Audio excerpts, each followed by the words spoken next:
This is Eitan Weinstein. And I'm Naor Menninger, and you're listening to Two Nice Jewish Boys.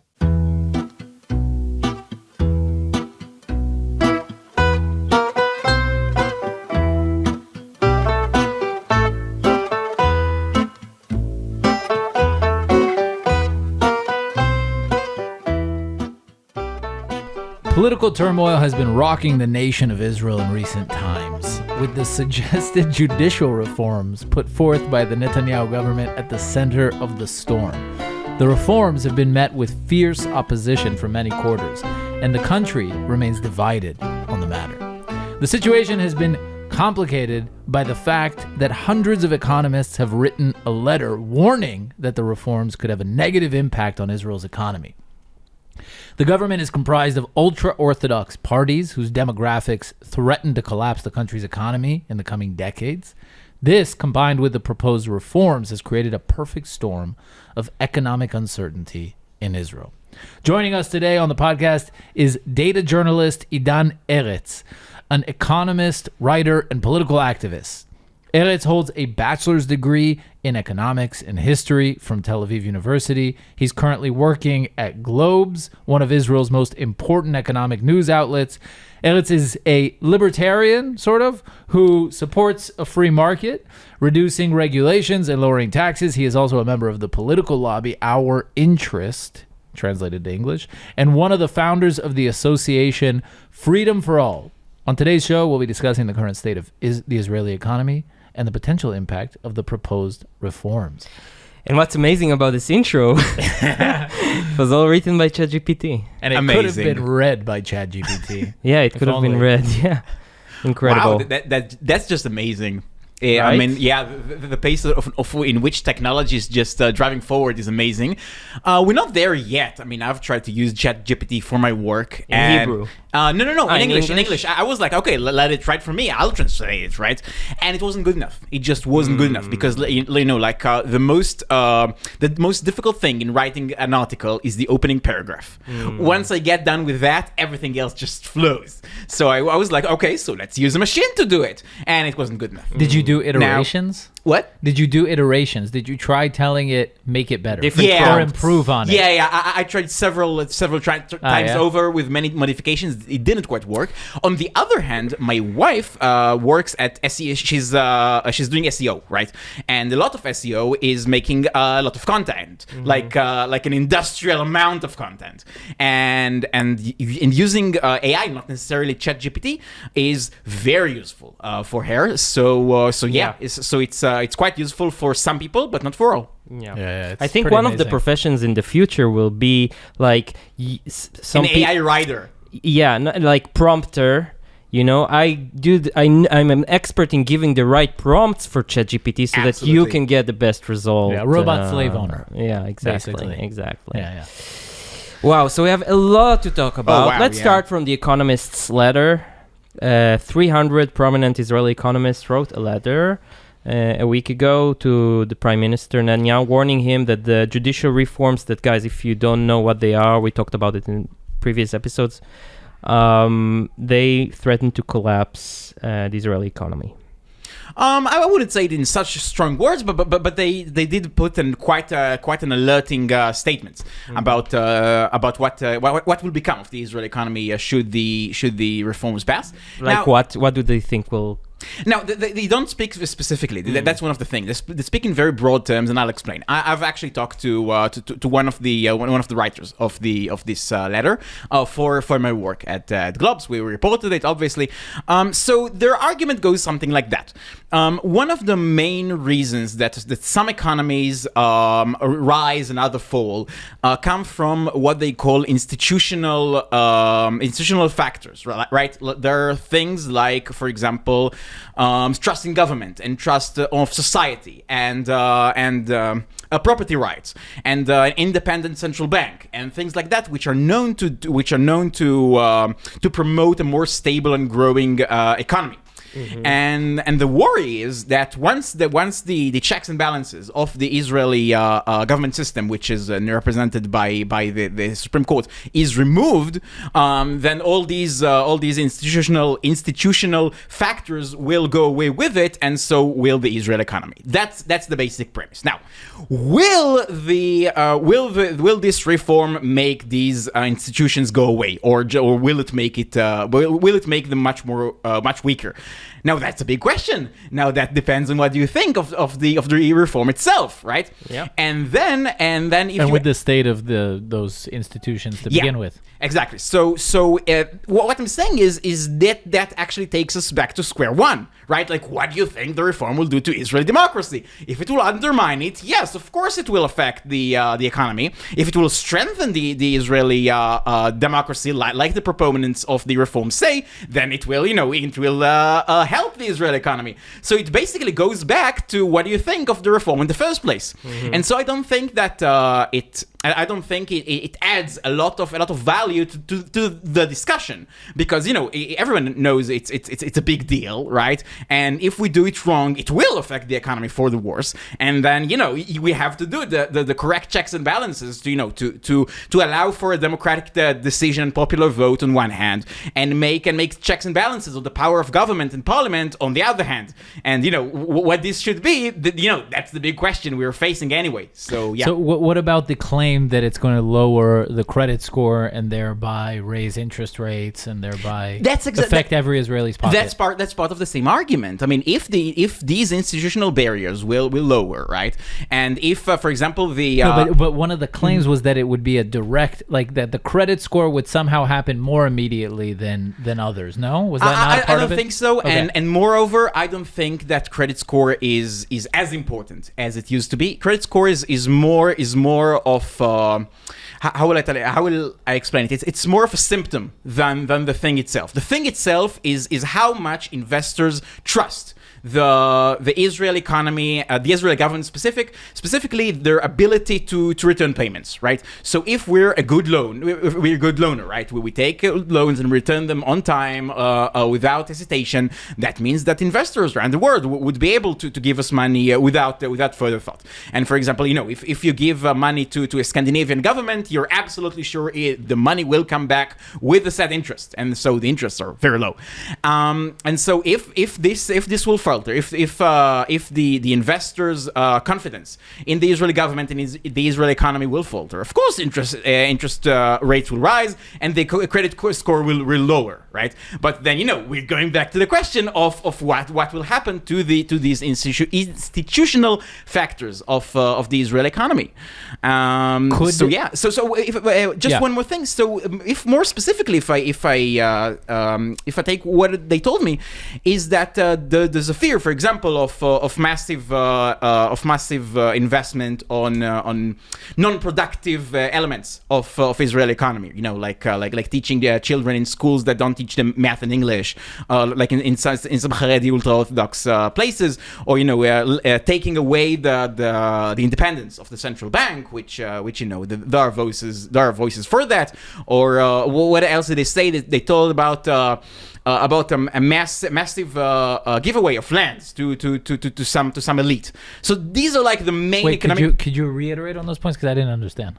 What was exactly? Okay, so the thing that I was told are the main direct concerns by one of the writers of the exactly letter. by one of the writers of the letter are as follow. First of all, does more investment, which happens a parallel to the judicial reform itself, which is just giving more money to Haredi schools which don't teach English and math, and that will affect the Israeli economy. That is a very long-term challenge that we're facing. And if this was the letter, I would also sign it. Now, it's not written there at face value, but that was explained to me that's some of the concern. Okay. Now does it have any connection to the judicial reform? I don't know. I think it goes quite independently. The second problem is the removal of the independence of the central bank, which is that's a big deal if it happens. Turkey, for example, right now is facing huge huge inflation and inflation pressure because their central bank is not independent. And we saw a bit of backlash absolutely. between the government and the central bank here. Yeah, absolutely. About the interest rates. Mm-hmm. And so now, does it has any connection to the judicial reform? I don't know. The third thing is, spreading out lands to like things like Mechir Mishtaken, like the plans of the Israeli government to subsidize house ownership. And if it goes more rapidly, and for some reason the barrier for that is the Supreme Court, then it should affect. But I'm not sure it has a lot to do with that. So if you think that lowering the power of the Supreme Court to block legislation of the Israeli government, is this the thing that stops all these quite bad things from happening? Then you should worry. But if you think it has nothing to do with that, then it doesn't add any value. No, I wanted to ask something else. Is it a political letter in your opinion?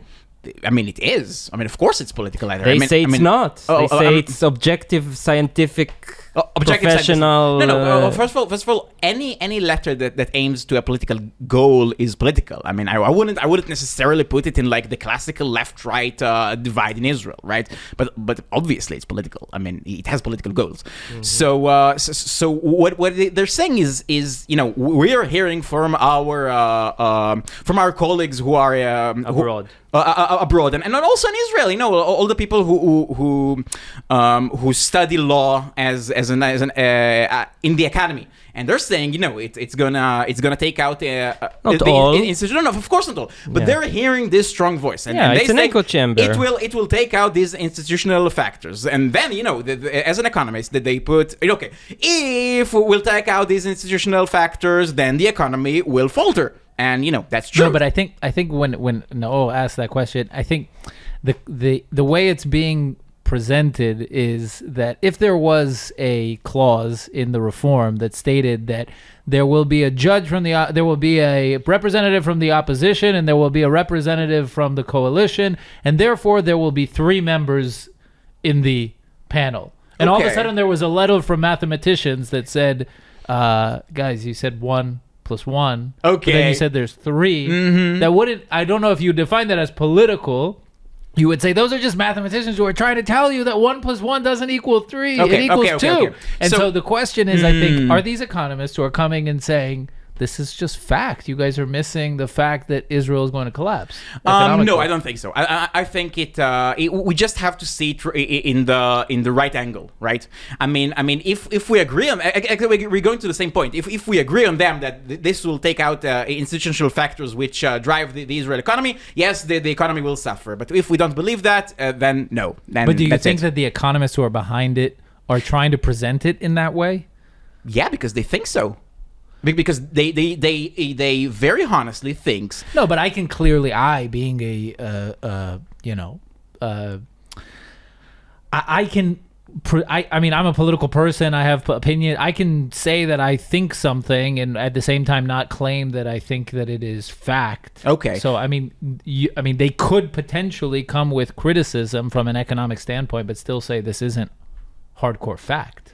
I would agree with that. I mean, so that would be it has something to do with the discipline of economics, right? And the importance of institutions that drive upward or downward the economy.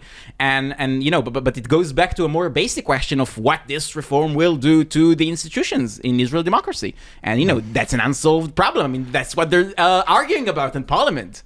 Yeah, but I wonder if they see it that way, or if they see that themselves as scientists who are coming to represent facts. And from what I see on Twitter, they see themselves as scientists who represent facts. I mean, I know that the mainstream media is represented in that way, and that's sure. what I'm wondering from you, because you've spoken to at least one of them, and I'm wondering if it's a representation that it's a misrepresentation of the mainstream media, that hey, these experts, these scientists are trying to show us the facts and we're not seeing them, or if they themselves are also bringing that that statement, that claim? I mean, if you'll actually read the letter, it's way less strong than it actually appears on the media, because rightfully they had to bring as many economists as possible to sign it, and so they put statements like if this will happen, then this is a danger, right? And that's they kept it vague. Exactly. And also it's worth saying it's just 300 economists. Like Israel probably has thousands of economists. Yeah, but it's the major ones. No. That's not a good argument. Why? It's because these are the major ones. These are the professors. I mean, I've recognized some of my teachers in the university. Professors. So yeah, but Ex-head of the banks, right? Head of the banks. Heads of the banks? I don't think they signed it. No, Nagid Banki said. Yeah, the director, I think it's director. Called. No. The ex head of bank. Yeah. Okay. Of Israel. And also the current one, he put in concern. Now, here's the thing. I think that if we talk about this reform, I think that the initial way that Levin, the Minister of Justice, put it forward to the Knesset, I don't think it will reach the floor in that statement. In that state, I think it will be much. I think a lot of compromise will go through before it will reach vote. Like the founder of taking the Yuli Edelstein approach. Yeah, exactly. But it doesn't sound like that. I mean currently, because that's political maneuver. I mean, what's the best thing that you can have? What's the best asset you can have when you want to pass the law? That someone else will want to pass a more extreme law. Okay, that's the best thing that you can have, because then you can go to the parliament, but you can say, okay, now vote for this, and remember, it's not that thing. It's not that much more scary thing. And I think. But why should they reduce it? Because why? Okay, first of all, because I think it's right. I mean, if you look at the reform itself, assuming they think it should pass like that. No, I don't think so. I think that Netanyahu specifically is much more moderate than media and public opinion tries to paint him as. And also, he wants it to pass. He wants to pass with a much broader consensus as possible, and that's smart, because governments can change, because that's democracy. And then if he'll put a very extreme, a very radical version of the reform, they know that the first thing another government will do is just reverse it. But if it will pass, also on the votes of people like Gantz, people like Lapid, of people like Sal, they will have a much harder time to repeal it. It doesn't seem like they're willing to come to the table. Oh, they are. They absolutely are. I mean, Gantz at the first sight said that he's for compromise. Sal just 2 days before we're recording this said the same about the specific thing that the President Herzog put forward, and I think that's the interest of everyone involved. It's moving in that direction. Absolutely. And here's the thing. For example, here's a scenario. For example, they put forward a more moderate thing, and then the most radical elements of the current government said, no, that's too moderate, we're not voting for it. And then they bring the votes from the opposition to compensate for that. And then the more radical parts of the opposition say, no, we cannot compromise with dictatorship. I think that's a quote of Zavagalon. And then all the people who will vote for it said, okay, so we balance it out. And once it will reach the Israeli consensus that way, that means it will affect us for much longer. And I think how far do you think it will move? I have no idea. I seriously have no idea. I have proposals of my own. I want to believe that the final compromise will be close to that. What for example? For example, where do you think it should Oh wow, lie? That's technical detail. Rabbit hole. Yeah, that's rabbit hole, and I think we want to talk about things. But you can go to my Twitter and read all about it. You can't give us like the headlines. Yeah, so basically, I'm interested. What all can right, I do? so basically, I want an override clause, but not with 61, right? I want a more broad thing. Like how many? I don't know. I think 65, 70, 80. I don't know. But thing that will. Okay, the basic thought is that I want compromise, and I want a dialogue between the different levels of government to happen. I want to force it to happen. It doesn't matter which government and which opposition is there. So first of all, this, and second of all, I want I want the committee that will choose judges to have 3-3-3, right? I want 3 people from the government, 3 people from the Knesset, from Parliament, and 3 judges, right? And I want a 6 out of 9 consensus in order to pass it. And then, for example, the people from Parliament will have 2 coalition and 1 opposition, right? And that means that the government will have to either compromise with the opposition, right, and then override the judges, or convince one of the 3 judges to go ahead and with a vote. Now, Okay. no. First, now I see your face. We're only going to go down the rabbit hole if you are. No, I just want to hear. I didn't say anything. One last thing, I see your face now, and here's the thing. Nowadays, the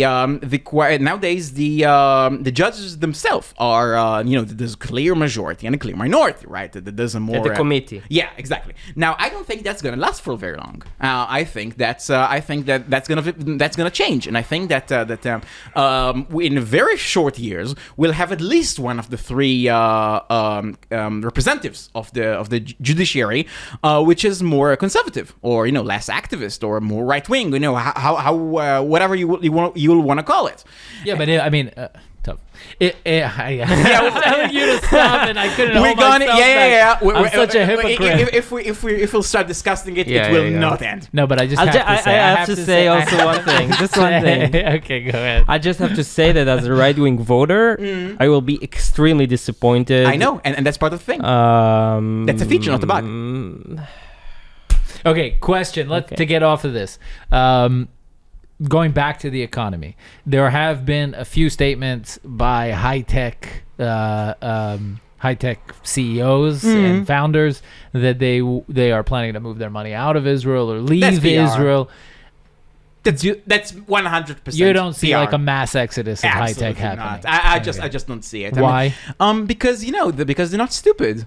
Seriously. But what would make them stupid for leaving? Now pay attention that they're not leaving. I mean, they say that they might leave. One said that he will leave in order for the government to come and talk to him. Right? What does he actually say? And Smotrich answered him on Twitter. Yeah. So who is this Verbit? Yeah, this guy. So what he's actually saying? I don't want to leave. I want the government to talk to me. I want my voice to be heard. Right? That's what he's saying.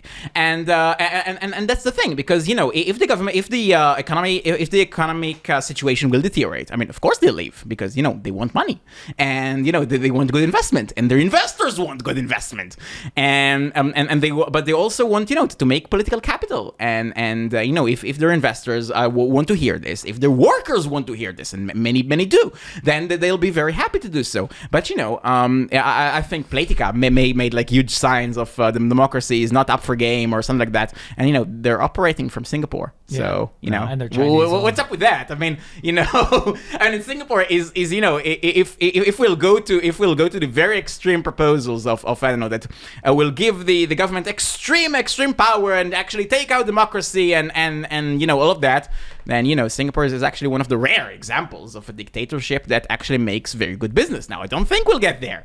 I don't think we should get there. But it's just kind of funny, and it just reveals how much of a PR move that is. And But do you see because a lot of the claim you often hear on the left, I think, is that the one of the main powerhouses of the Israeli economy is the high-tech sector, and the high-tech sector is like powered by mostly leftists, and a lot of them will be prompted to move abroad, and then will they? So I'm wondering, do you see a brain drain sort of happening? Now again, it depends. I mean, if the democratic institutions will actually falter and the economic situation will actually deteriorate, yes, they will leave. But that's a very big if. But the brain drain, because you're assuming that most people will make their decisions based on like, where is it best for me economically? Not necessarily. But the claim, I think, is that ideologically they won't be able to live here. I think with themselves. I think that migration is much a bigger decision than an ideology. Is much a bigger decision to be based only on ideology. Yeah. Because you have, you have to take your kids to a whole new country. That's not a simple thing. That's not a thing that you'll make at a whim. That's not a thing that you'll make for a political gain or for someone to applause, right? I mean, if someone moves to Berlin or New York or whatever, that's because they think, there are opportunities there. So, economics is of course not the only thing. And I think that if the country will be much less democratic, that will be the Factor. Yeah, that will be a factor, exactly.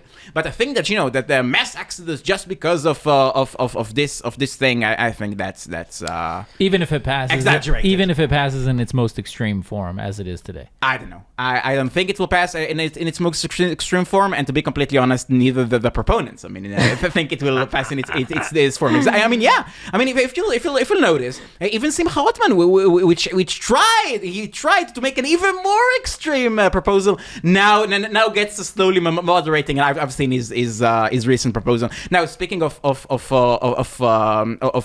me as right-wing voter, I'll be very disappointed. Now, there are a lot of things to compensate for that. For example, you can have both the Minister of Justice and the head of the Supreme Court to select together the judges in this panel. And there's so many solutions you can have. So They won't let it happen. I don't think I so. don't think. We'll see. We'll see very shortly. What is the problem with the government just appointing, in your opinion, appointing the judges? And, as you say, governments come and governments go. There'll be a leftist government, there'll be a rightist government, and slowly the color of the Supreme Court will be more diverse. Okay, because I think that things like that, especially with, I think that constitutional changes, generally speaking, especially with a country like Israel, and we have to face that. I mean.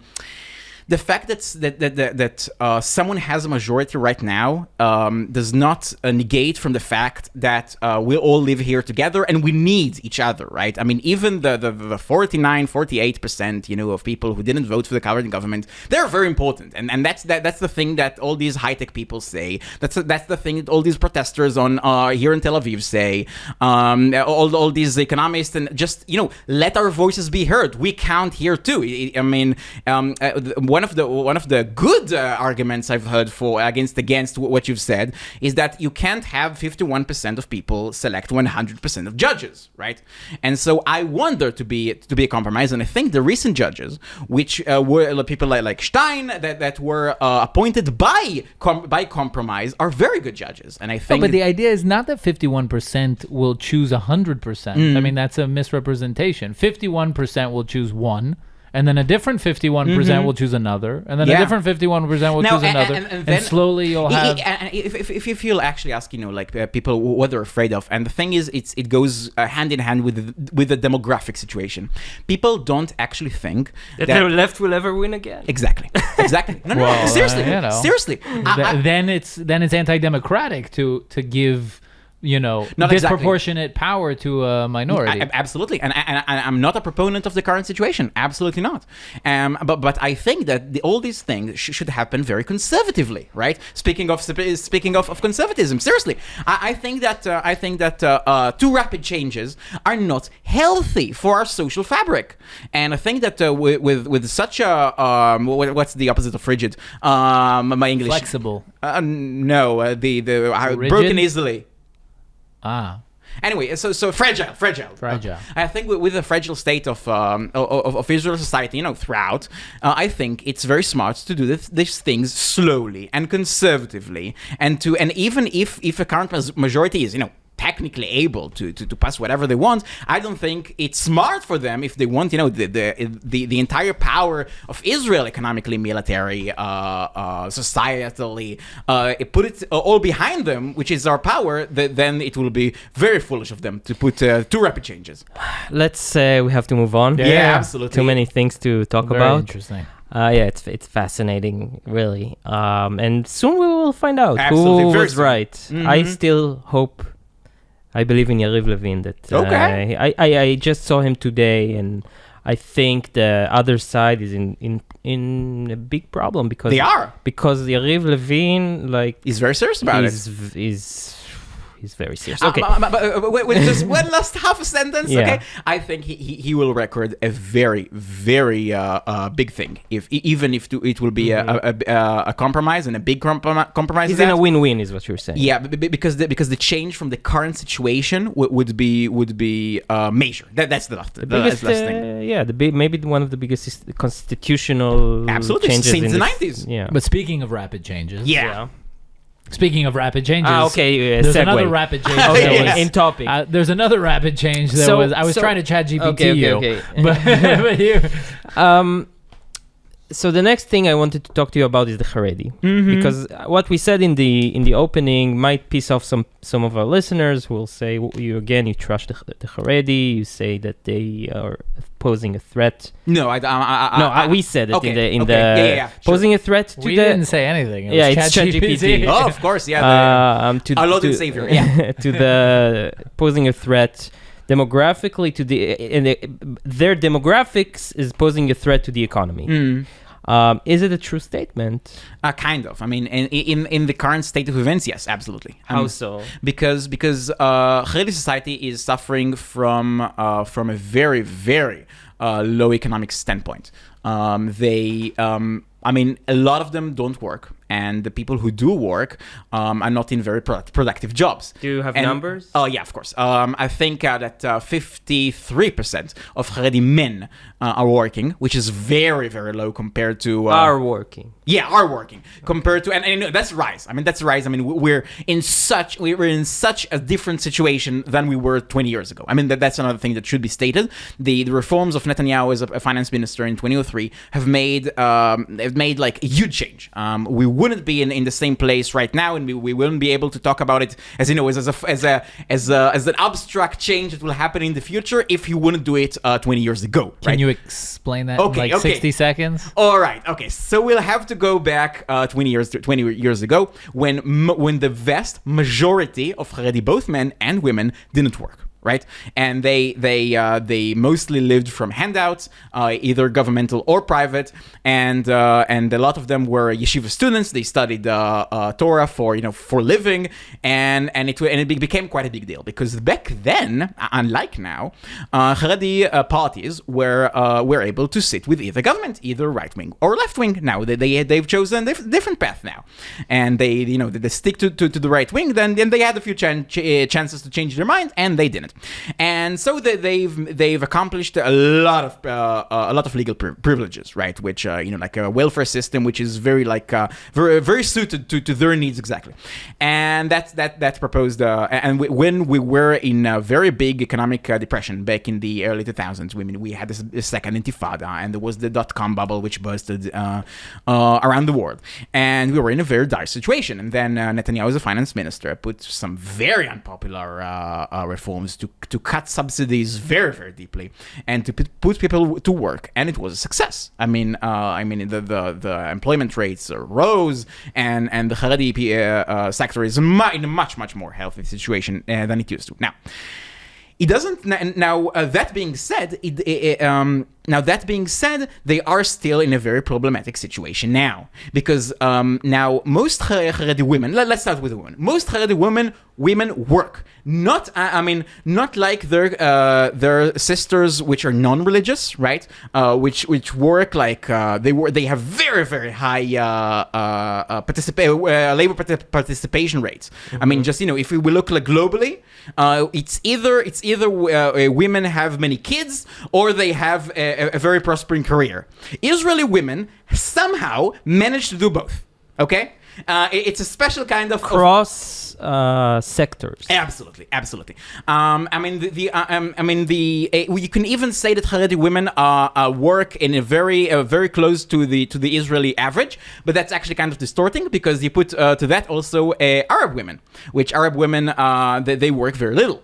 And so that but change. a lot of those Haredi women who work. Sorry. Yeah, and now here's the thing. Now, and a lot of people say, okay, so at least for women, we've solved the problem, right? They work, but there are problems with that.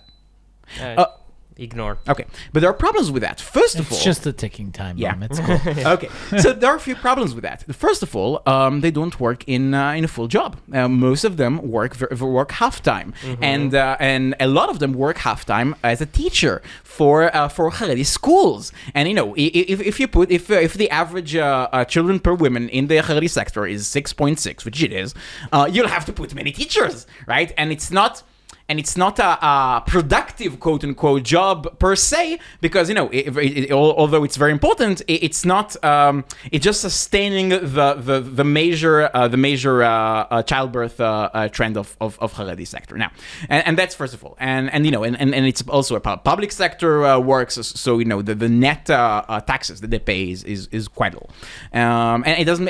I don't say that their work is not important. It's just not enough to maintain The lifestyle. the lifestyle of the Israeli society as a whole, to be a Western oriented country economically, right? The fact that we can meet in Tel Aviv and make a cool podcast and all the things like that, it has a cost.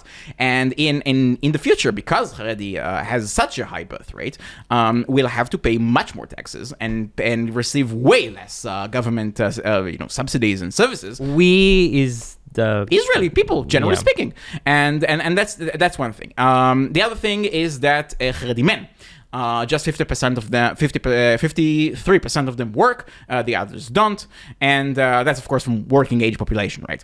And that's very, very low, both in Western standards and generally speaking. How do they live? Okay, so first of all, now not all people who work, exactly like I said, work full time, right? Many of them work part time, and a lot of them work in not very productive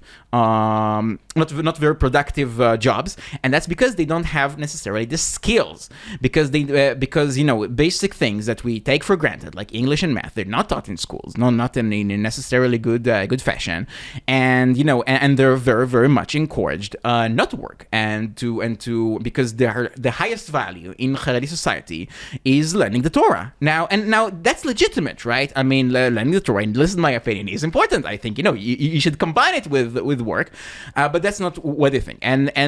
And the thing that most of all pains me, apart from the direct subsidies to this lifestyle, which is they receive a lot of welfare grants for having children, and not necessarily direct, but also indirect. For example, having like the institutions to put them in, having the kindergartens, having having the health of children very much subsidized. It increased in recent years, and that's one thing. But the other thing is that when a non-Haredi Jewish boy or girl reaches the age of 18, they are conscripted, right? And so also Haredi people, they by law they should conscript, but women, as all religious women, get exempted, but Haredi men should, and the only way to avoid that is to be in a full-time yeshiva. Okay, and so they enter this yeshiva, and they cannot get out. Because if they'll get out and try to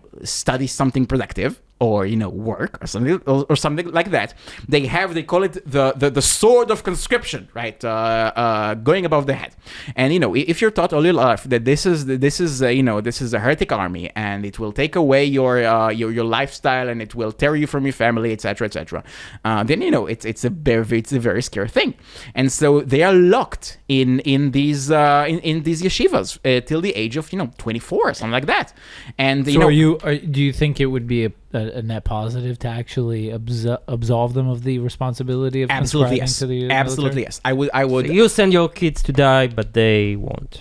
I support professional army. I think nobody should be forcibly conscripted. Given the current state, meaning given no professional army where your kids are conscripted, you would still be happy not to conscript their kids. Absolutely yes. Because I will not gain anything from conscripting them, and I will lose a lot. I will lose a lot because my future kids which will, I mean, hopefully not, but they probably will have to be conscripted. They will have to live in a much poorer country if we won't do that, if we'll stay the situation as it is. And here's the thing, I mean, you say it's very unequal to give them these exemptions, but the situation isn't equal now.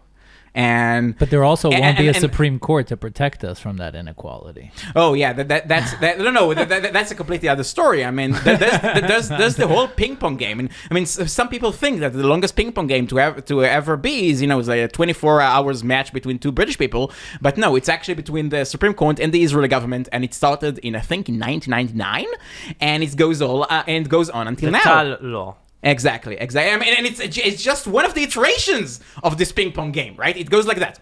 The Israeli government cannot actually politically conscript Haredi, so they put a law which give them, which goes around the problem, and then the Supreme Court says, well, that's not equal, and then strikes it down.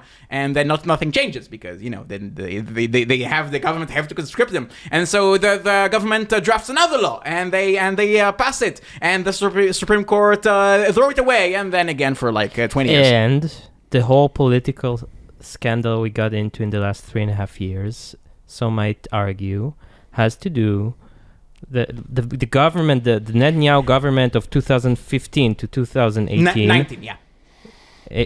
I think in December it fell. December 18. It Okay, fell, maybe whatever. So it fell probably because that law, right? Yeah. The Haredis. Mm-hmm. What was the story there exactly? Okay, so they tried. There was an argument inside the government about how to implement the law, and they wanted to have a full a mandate from the people to pass it, and then nobody got elected after that.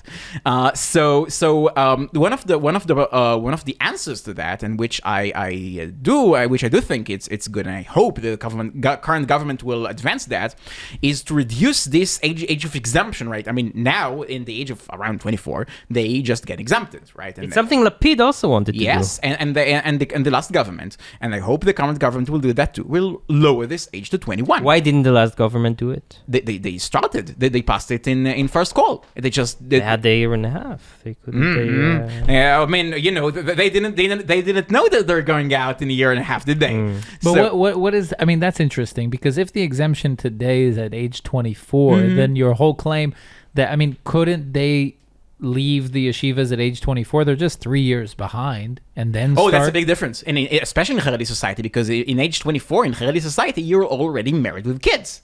And in age 21, not necessarily so. Now, me as someone who didn't got married and had kids at the age of 21, I could reduce my standard of living in order to gain education, right? In order to gain, I went through and not very compensating jobs in order to gain experience, right? But someone with family and mortgage and children, that's a privilege he doesn't have. You're saying economically it makes more sense for them to stay in the yeshiva, live off of the dole. Exactly, and at the age of 24, it's sometimes just too late. And these are exactly the critical years in which someone, advances his initial career, makes the skills he will have for the rest of his life. Yeah. And so that's a very critical moment. And in a very ideal world, we will have a professional army. In a less ideal world, I want to exempt them at the age of 18, albeit it's unequal. And in a even less ideal world, which I think is our world, we'll put an exemption at the age of 21. Honestly, I have to add that I think that conscripting Haredis not only will have a detrimental economic effect, or forcing them, right, to be conscripted keeps them basically in the yeshivas, like you said, and it'll have a detrimental economic effect. I think that conscripting Haredim to the army would have a detrimental effect on the quality of our military, because you would be basically they don't want to be there, funneling a bunch of people into the military that don't want to be there. And from experience being around people in the army that don't want to be there, like there were a few bad apples, quote unquote, when I was in infantry. And it puts a strain on the entire unit. Like, there's a verse in the Bible for that. I mean, in the case of a war, then there are a few people who are exempt from getting conscripted in biblical law, and one of these people is the soft-hearted, right? And the reason that later rabbis give for these laws is that he would make the rest of the army soft. And so yeah, and that's, by the way, that's one of the reasons I support a professional army to begin with. I support also professional army, but assuming there isn't one, I have a problem with it because I also didn't want to go. Yeah, of course you did, but how will it help you? I mean, is the current situation equal? No, Okay. which we need to change. All right. We need to change. Okay, how? So for me, Yeah. it's the extreme. Either we draft everyone, or we How do about- a professional army. How about women? How about religious women, Haredi women? How about Like how about Chiloni Arabs? women. How about Arabs? How about the Arab women? Yeah. You actually think anyone is going to conscript them? Why not? But there are, if they meet certain standards. You want to conscript the Arabs to the army? You want to First of all, there are Arabs in the army. Of course, There are Arab but Muslims. I'm But you want No, to but come force on. them to go to the army, to give them weapons, to give them training, to put them in the middle of to put them in the middle of our I don't wanna most force locked them, secrets. no. Of course not, No. and nobody wants to do that. I mean, even when the law was initiated, like in 1949, I mean, technically Arabs should conscript, but then everyone just realized Yeah. it's such a bad idea. And what I'm saying is that you cannot have 100% conscription rate, right? It's just impossible. Of course. And then if equality is just something that you will have to compensate for your security, right? So that's now turns into a practical situation, right? Like what will give us the most security? And I think that a prospering economy, right, which supports an army of people who mostly want to be there, I think that's the best option we have security-wise. And so conscripting Haredi, I mean, of course, in the egalitarian sense, that will be, of course, very, very beautiful to hear. That's just, just not very practical. And I prefer security and freedom, and both will have that. And better economy. Exactly. And better economy and on the expense of some equality. Okay, there are two big things we need to talk about. One is the Chok HaEsderim. The arrangement law. I don't know how to translate the it. arrangement law. And the second is why is Israel so expensive? All right. So let's start with the law. Okay. What is the arrangement law? Yeah, I think that there's actually an official translation to that. Because but I don't know Idan, it. guys, he has this very bizarre hobby. He basically, when the drafts of such a law, which is what, 500 pages? 300, yeah. 300 pages. He delves into it, and he's the only one. Even the politicians, They don't read it. They don't read it. He's the only one in the country. They use ChatGPT.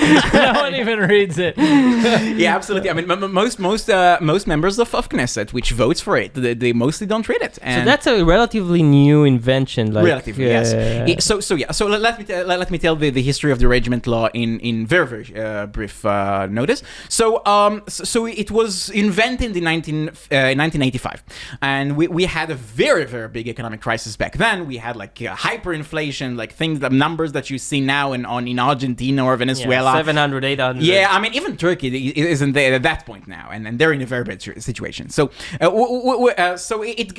wow, if we want to go into that crisis, we won't add it. That's another episode.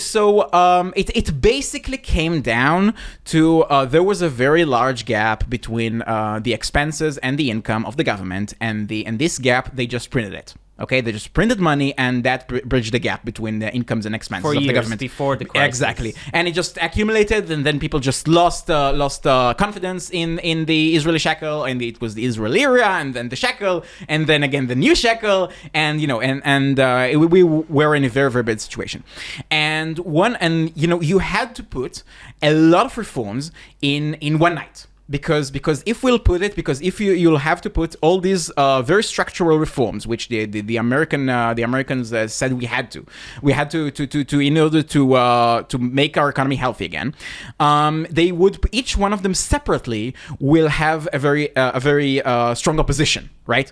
But all of them together will actually have a chance to change the tide. And there were some reforms before 1985, but they were too small, and they were too small to bridge the gap. They were too small to restore confidence, and so inflation kept rising. Mm-hmm. And so the thought was that we'll have to put in one night, we'll have to put a very, very radical budget with quite radical changes to the government, which to the economic institutions, which basically got us from a mostly socialist planned economy to a mostly market-oriented economy, right? In like this one is night. Part of the budget. Yeah. And not just as a part of the budget, like how much the government controls the economy, right? How much control we have over the interest rate, the rate in which we change money. right? But it's passed as part of the budget. Yeah, exactly. So okay, so the thing is that if you put a huge law in which you have a lot of political reforms, you'll have to fight very, very hard for each one. So just fight very, very hard to all of them together. Right. So that's basically the idea. And once government got hold of this, arrangement, they didn't let go. And so we'll have it to this day, because the logic behind it stay the same. One reform will put some opposition, but, and so it will make it much less sharp economically than we will be able to. And so we'll put it all together and fight against all the opposition together. Right? And attach it to the budget in order to hold the budget ransom, basically. Exactly. So if that's kind of shitty. Yeah, it's not exactly democratic. I would say that it's not exactly democratic, but I understand why we still do it, because that's politically the only way to put like actual change the course of the sheep. Exactly, because because Israeli society, we talked about it, about the judicial things, but Israel society is quite fragmented, right? It has so many interest groups, it's so many conflicting interests, and so putting the budget as a ransom, like you've said, and passing it like with a huge law alongside the budget is the only way to do it politically. And a lot of very good things are mostly in the arrangement law, including the reforms by Finance Minister Netanyahu back in 2003. I mean, he passed all these very, very large things with this law, and I don't think he would be able to do this otherwise. So yeah. So this one that's coming up, it will be the first budget of this government, which is an important test for every government. I mean, in ours, actually, you can even say that in our political system,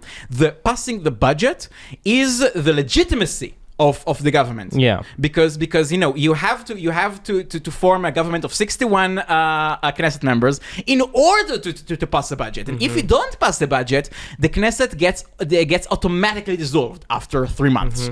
So yeah, just like it's not a very important test, it's the test. So give us some krepalach. All right. From the upcoming arrangement. So first of all, we just only have the draft, and when the thing is that because it's such a huge law, we'll have so much negotiations going over it, right? I mean, people will want to put extra things in, extra things out. They want to change, to tweak things, and we've seen it, with the arrangement law of the last government, which it came as very, very large law with lots of changes, and it actually was reformative, but less so, and I think that will happen too. Now, there are a few things that are in the arrangement law. I have to admit, I still haven't read all of it. I plan to do it. You're fired. Of course. Now I plan to do it, and I plan to tell everyone about it before we'll actually get to vote on it, either in a podcast form or a YouTube forum or whatever. So, first of all, there are a few things regarding imports and regarding the freedom of trade. A lot of barriers are going to get lower, and you've spoken about the cost of living in Israel, which is very, very, very high, and one of the reasons for that is that we have a lot of unique regulation. Right now, you can argue in favor against strong regulation, but the thing I think that you cannot argue for is unique regulation, because in a small country. Why? Because imagine for yourself that you are a big producer in the Western world, and there are very big standards out there. There's the American standards, there's the European standards, and you'll make your product fit these standards because you want it to sell, and you wanted to sell legally. And so, if this little country in the Middle East with 10 million people in it said, that's not the product that you produced in the entire world is not good enough for them, then, you don't care. You just don't sell it. It's not such a big loss, and so we have this problem in many aspects.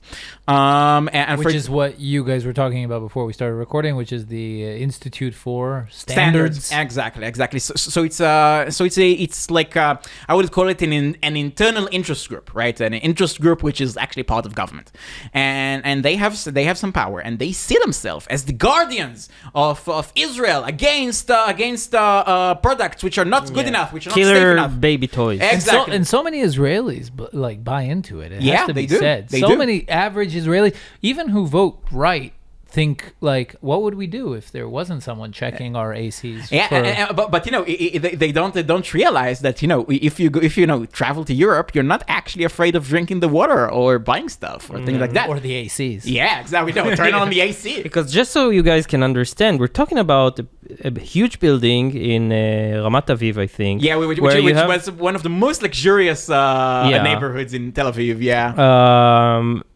With labs, and they literally they take cradles and stuff and dismember them and now it gets worse. It gets worse because they actually have to take samples from each importer, right? Now if you're a huge importer, how do they test the condoms, by the way?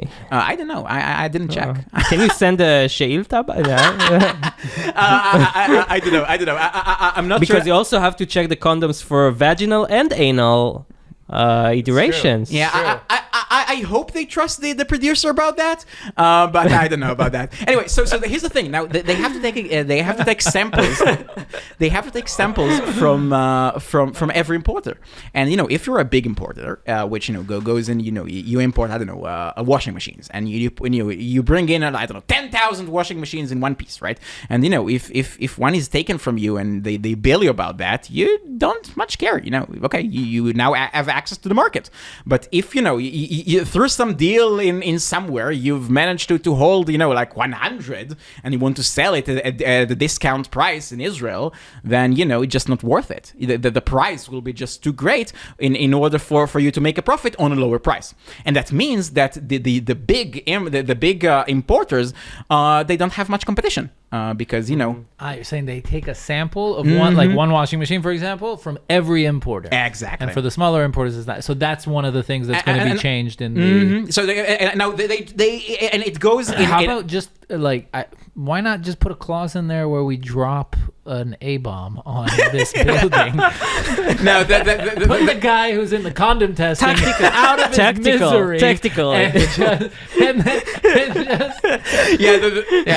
That wouldn't pass, unfortunately. Now, another thing, for example, in the same sense, is for example about the fruits and vegetables, right? Which might have some bugs. I don't know whether that. But that's another institute. Yeah. And so we want to align with European standards, which are quite high actually, around that. And so we will be able to import food.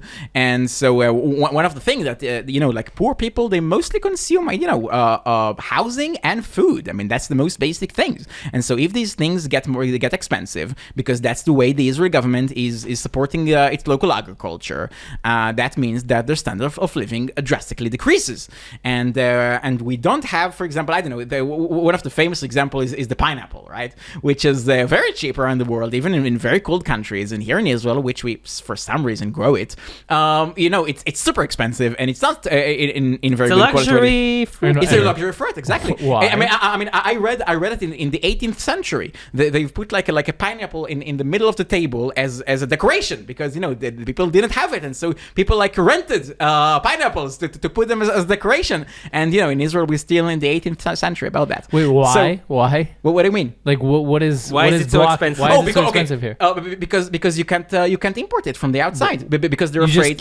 You just can't. I mean, you can from very, very specific countries, from very, very specific people who got a permit to do that, and so you need to cut how do you call that? The crown. The crown? I think that's how it's called in Hebrew, a kettle. Yeah. So you need to cut. It's the green part on top. So they are afraid that bugs may be in it. Now there are ways around it. I mean, there are Mediterranean countries which import pineapples. You can do it, but here's the thing: they haven't been wiped out by pineapple pests. Apparently not. Oh, okay. But here's the problem: regulators have a very distorted incentive around that, because if the cost of living rises, nobody will do anything to them. But if something will happen, for example, if something there was the Remedy affair of children of baby food powder, baby powder, exactly, and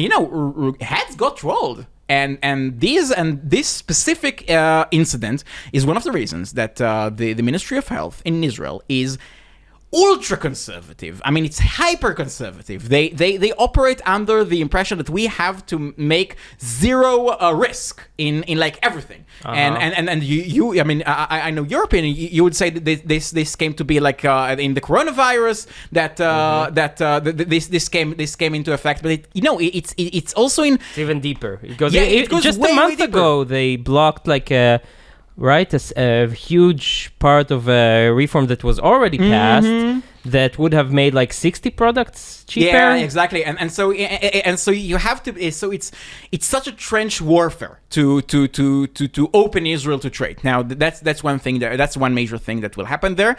Now the devil is in the detail in this sense. So it's very much. It matters a lot on what exactly will pass. And so the draft doesn't say a lot right now. We'll have to see what will happen. You can be sure the lobbyists of the farmers will be fighting trenches. The Ministry of Health, the reason you say it's trench warfare is do they have special powers? Yeah, a lot. To override decisions made by politicians? Not override, but they all things that are in their power, they are which can block any kind of risk, they will do it. I mean, without hesitation. The minister needs to sign, I think. And the politician has to change laws. They are just the guardian of the law. They're not inventing anything. And so you have to change the law like piece by piece. And some of the problem is that you can't abolish all of it because some claims are valid. I mean, I don't know, that there are some risks that can be avoided through regulation, and you have to sort what's what. And that's the trench warfare thing, because you have to go through every tiny little detail and discuss it in order to open Israel to trade. Now, that's one thing. The other big thing has to do. I mean, there are a lot of big things there. One other big thing has to do with housing. Now, I've talked about how poor households mostly consume food and housing, and some transport also. Just to get people on the loop. How expensive is housing in Israel? Extremely expensive. Like, relative to. Oh wow! You can't make this comparison internationally. A lot of people trying to, but they're always wrong because you can compare the change of price in a specific apartment over time, right? But you cannot make comparison between an apartment in Tel Aviv and an apartment in London or an apartment in New York, because the very location of the apartment changes dramatically the value of it. Exactly. So, and also, for example, I don't know, apartments in Israel are just bigger than apartments in Europe, physically bigger, because we have bigger families. So let's compare it to American apartments, but America has such a private huge houses. Yeah, they have so much land that it's not it's hardly a concern for them, and you can't compare that to. So it's a problem. But relatively speaking, prices had rose they quadrupled or something in the last year, 20%. Yeah, absolutely. Just in the last year. Just in the last year, 20%, exactly. And it's not and it's like an extreme year, but not very much so. And so and that's because the government has a monopoly on the land. Okay, that's one of the reasons. The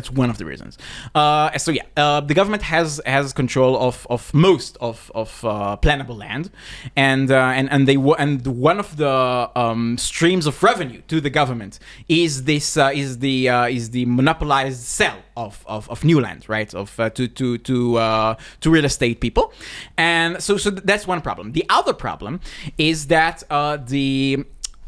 so another problem is the bureaucracy and regulation that has to go with planning, and the committees that has to make the actual planning of cities, of towns.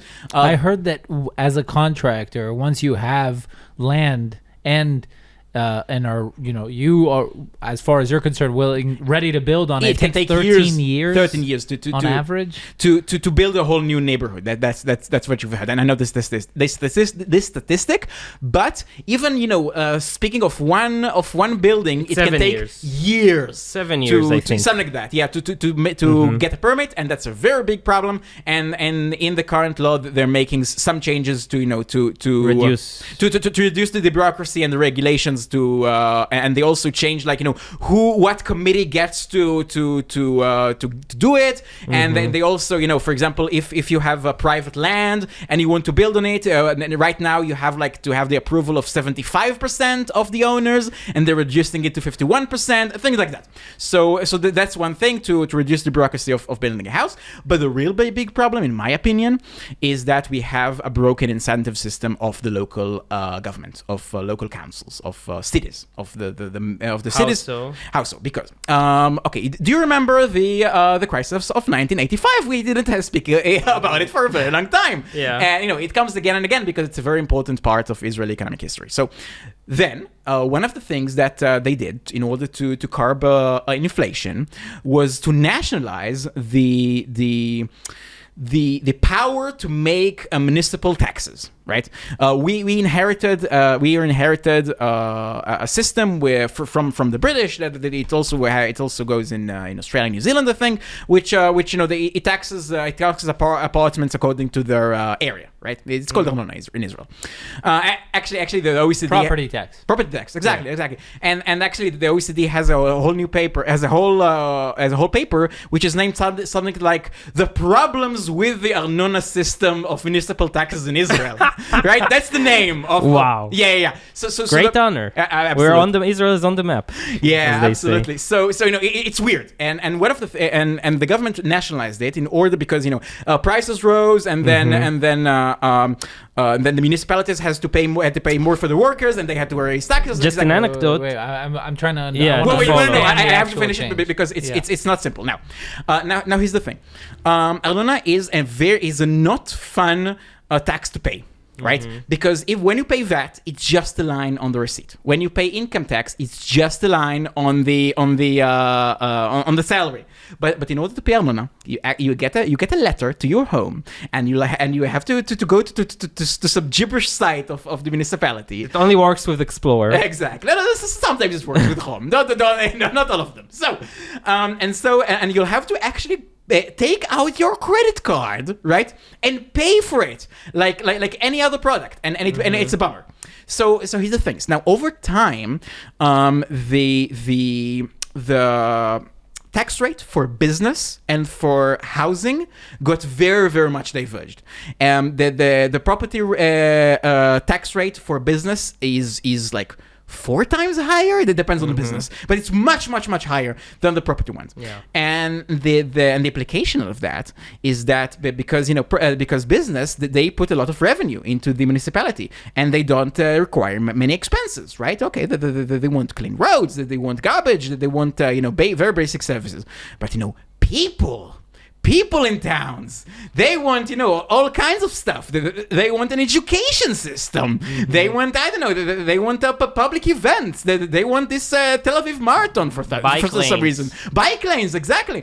And so they have their residents are much more expensive on the municipal but they want to pay less city tax. Exactly, much less. And so when you build a new neighborhood, and that's the big thing, when you build a new neighborhood, or just to make an existing one much more high rise, that means that the municipality loses money, a lot of it, over time.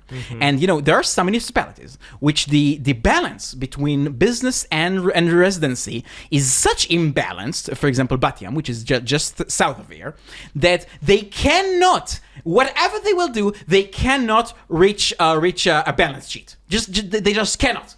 If they want to put very, very basic services, very basic services to the residents, they will just never ever will be able to be able to balance their sheets, and they will always have to take government aids. Exactly. So you can put specifically a tailor-made solutions for that. For example, you can merge Bat Yam with Tel Aviv, right? Tel Aviv is a very, very rich city because it has very a lot of business grounds, right? And by the way, it doesn't always have to do with how rich the municipality is, right? Like how rich the residents are, because if you build on residencies, right, the people in them can be very, very rich, but they just would never pay enough taxes in order to sustain the expenses that are needed for them. So that's a very, very big problem. And the obvious solution for that is to rebalance the taxes. Just or let the city control. Exactly, or just let the city control, and then they'll do it, right? Because today, just to emphasize, because it's very important. So the government nationalized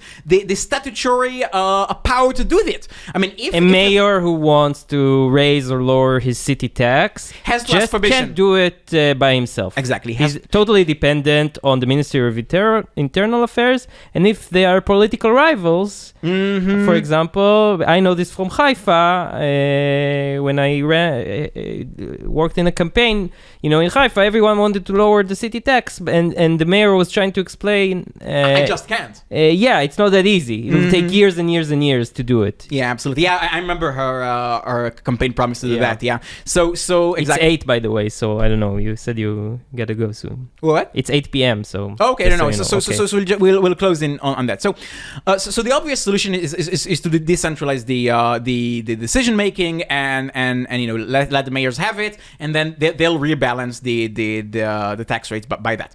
But that's a very big political problem, because that's what I was trying to say as to the Arnona is just not a very fun tax to pay. So is it going to change in this? Okay, so what they'll do is weird. They're trying to get around it. Now, in the previous government, they've said that, okay, so what we'll just reduce rates for business now and increase rates for residents gradually. And the mayors were like, we don't believe you. I mean, you just wouldn't do it. And they just campaigned against that, and it didn't happen.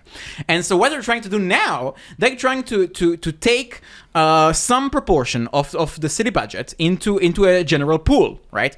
And every city will pay to this pool by how many businesses it has. And this pool will give back money to municipalities which build houses, right? No.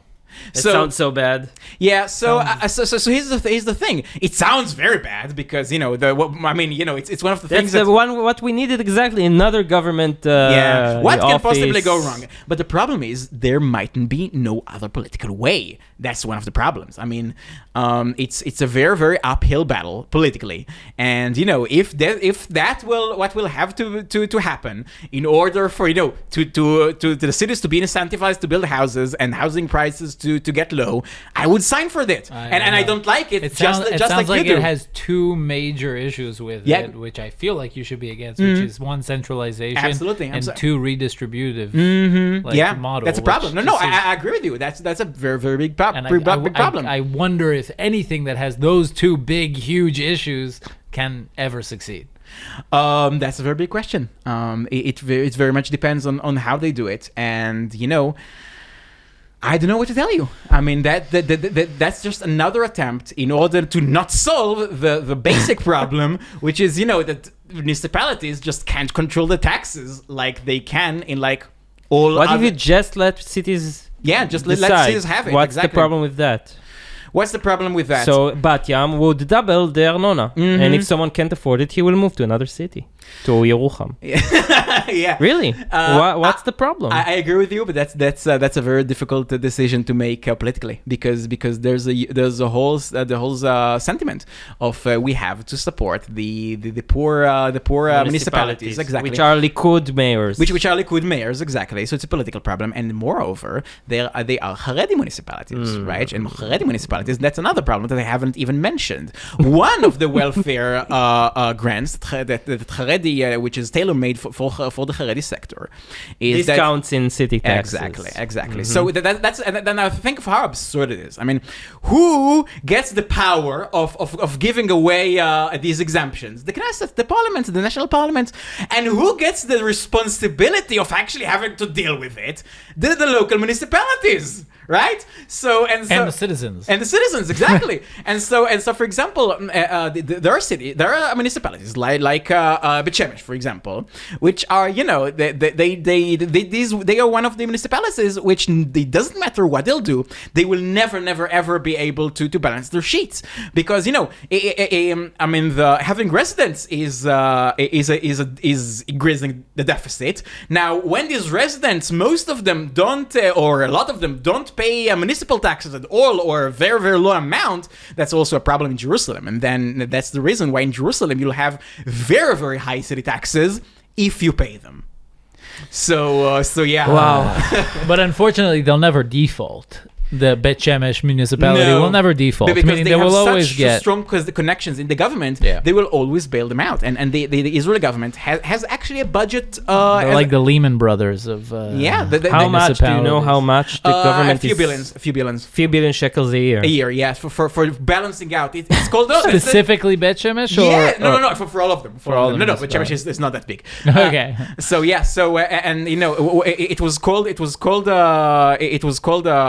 a deficit payment, because when municipalities had a deficit, they just asked the government to pay it out, and that created so much bad incentive that Netanyahu in 2003 changed it to be a formula. Now it's not that better, but the government still spends a lot of money to help compensate for a problem it actually created. Wasn't that the issue with the Arab municipalities that overspent because they were actually employing like 4 people for the same job, and they accrued like these huge debts, and then the last government just wiped out that debt, right? I don't know of a specific thing about wiping debts, but the Arab gave money. They gave money to the municipalities, which you can't monitor really. And that's the problem in our municipalities, a lot of corruption. First of all, absolutely. They have a lot of corruption in our municipalities. And another problem is that, they have the exact same problem, because, how do you give the Haredi sector these, you can't actually write into law Haredi people get a discount, right? So how do you do it? You say that if the municipality, that, if you're unemployed, one of the people in the household is unemployed, and you have a lot of kids. And doesn't eat baklawa. No. So they can't write it. No, that's the thing. So people who do eat baklawa, they get the same benefits, and that's the problem. And they actually there are free riders on the lobby which the Haredi are promoting, and that's how the Israeli. Not. So yeah, that's basically how it works. Yeah. Wow, that's upsetting. Do you have any good news for us? Yeah, something optimistic. All Yerucham right. is great this time of year. Absolutely, yeah. Okay. Okay. I was actually there in summer, and people were like, "Wow, Yerucham, it's in the desert. Don't you get Idan moved to Yerucham a few months ago, guys. Yeah, Yerucham is like a desert town in the middle of the desert, basically. Yeah. Nobody moves into Yerucham. Usually people... No, that's actually not true. There's a quite significant population growth. And actually the town has a lot of renovations recently. They build a lot. One of the ways in which to compensate for all this municipalities thing is that the government will go to the municipality and say, okay, we'll give you money if you'll build in new neighborhoods, right? And so Yerucham opted in for that, and so it grew a lot, and it actually got a lot of revenues from military camps which were established nearby, and so they have the money to actually invest in infrastructure, education system, and so it's way different than it used to be a few decades ago. So people aren't dumping their sewage out on the streets anymore. I don't think they ever did, but last time I was in Yerucham. Okay, I don't know. It was a bucket of no. All right. So yes. So actually, for if what you're looking for is it's like a quiet place with splendid people for a very cheap price. That's a great place. So yeah, I actually like the quiet the quiet atmosphere there, and I can pay like half or less of what I will pay. I mean, for a way smaller apartment. I have like a huge a private apartment. Megaplex. Yeah, not megaplex, but quite a big place, and which I wouldn't, even if I would be I would live together with someone in an apartment in Tel Aviv. Yeah. I would be very thankful to pay only that. How far is it from Tel Aviv? It's 1 hour and a half in if the roads are clear. If not, then more. 5 years, Train? 5 hours. No. I mean, the most I've ever driven was like during the rush hours. I was stupid. I got in the rush hours and it took 2 hours and a half. But this was like this And was the an closest outline. train is. Oh, and yeah. So the closest train is in Be'er Sheva, which is so not it's that an bad. hour. No, that's half an hour. Half an hour, exactly. So you can go, and if the destination is in Tel Aviv, you're perfect, right? But my destination is not Tel Aviv. I work at Glob's newspaper, which is located in Rishon LeZion, and so I have to, and so I have Which tried is the worst train station. Yeah. And so I tried Locations. Yeah, and so I've actually rode there, and it took 3 hours more than 3 hours in public transport, and I'm not doing it ever again. Ouch. So yeah, so yeah, you have to be car dependent. Okay, we're gonna let you go. Yeah, thank you right. so much. Thank you. We'd love for you to come again after the budget, maybe. Yeah, and I'll speak about what had changed. Exactly. We'll do a 17-hour episode, Yes. and you can just Oh, read through it. I plan to do it, not on this podcast, but it will Yeah, happen. okay. Yeah. Social media. Yeah, so Facebook, Twitter, YouTube, and TikTok. Yeah, if you speak Hebrew. Yeah, if you speak Hebrew. yeah. Yeah. Twitter, you can translate the tweets to English. So if you speak Hebrew, you can go to either one of these 4, and I write there like way too much, and you can follow me there, and yeah, that's it. The name again, Idan Erez. Idan, but it's not Idan Erez. In Facebook, it's Idan Erez. Okay. It's an old joke. Okay, but okay. my name is Idan Erez. You can Google me everywhere, and reach out. Amazing. Thank you so much for Thank coming. you. Thank Bye, you. guys. Thank you so much. See you on the next one. Bye bye.